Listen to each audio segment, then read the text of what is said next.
pertama sudah menyampaikan hal ini sudah lama, baik lewat media sosial, berita, maupun statement. Bahkan kami sudah menyampaikan ke DPR, bahkan kami sudah menyampaikan ke pemerintah dari tahun 2022 hingga saat ini. Mungkin ada lagi yang sebelumnya yang sudah menyampaikan terkait tentang keselamatan ini. Jadi apa yang terjadi saat ini, kami memang keras mengkritisi akan hal ini. Yang pertama terkait tentang basic safety training kapal. Jadi ini yang menjadi pertanyaan kepada kita semua terkait tentang BST ini. Coba kita perhatikan tentang BST ini. Apakah ini sudah memenuhi syarat? Apakah sudah sesuai dengan prosedur tentang menghadapi situasi darurat di laut? Tolong, ini perlu kita perhatikan. Kenapa ini sangat penting? Karena ini ada sertifikat menunjukkan bahwa seseorang pelaut itu telah memiliki pengetahuan dan keterampilan dalam keselamatan kapal. Ternyata hal ini sangat penting. Apakah itu diperhatikan atau tidak? Kedua, terkait tentang sertifikat operator radio umum atau sertifikat ORU. Nah, ini ada fungsi sangat besar sertifikat ini. Dan pentingnya harus ada sertifikasi ini.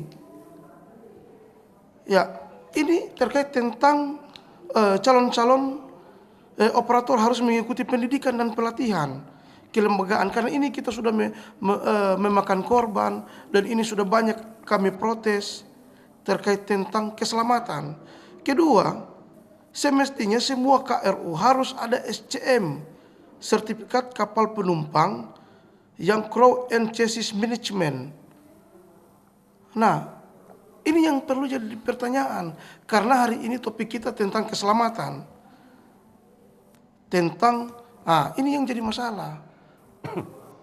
Selama ini kan apa yang kami sampaikan di media hanya dipandang sebelah mata, baik maupun kami ke pemerintah. Sekarang sudah terjadi korban, Pak. Bagaimana dengan keluarga? Bagaimana dengan korban yang saat ini masih mengalami trauma? Jadi terkait tentang keselamatan, pertama kami menyaksikan dan merasakan sendiri selaku tokoh masyarakat tentang overkapasitas ini. Kenapa ini perlu kami sampaikan di sini? Terkait terjadinya insiden ketika apa yang untuk menyelamatkan saudara maupun saya ke depannya, itu apakah yang menyelamatkan kami itu barangnya lengkap atau tidak? Tentang alat-alat yang di dalam itu. Kalau sudah lebih seperti kemarin, berebutan terkait tentang pelampung, berarti kan ini yang menjadi pertanyaan. Kenapa? Apakah pihak Sabandar tidak tahu akan hal ini? Apakah pihak Sabandar tidak tahu tentang kapasitas yang begitu melebihi dari kuota yang sebenarnya? Kan semestinya sudah kita ketahui. Kenapa harus ada tiket alas? Kenapa harus sudah tidak lagi pada ranjang yang sudah disiapkan? Ini kan sebenarnya membahayakan sekali. Kemudian secara logika kan merasa kasihan kita akan hal ini. Selama ini kami suarakan terkait masalah tentang kapasitas ini.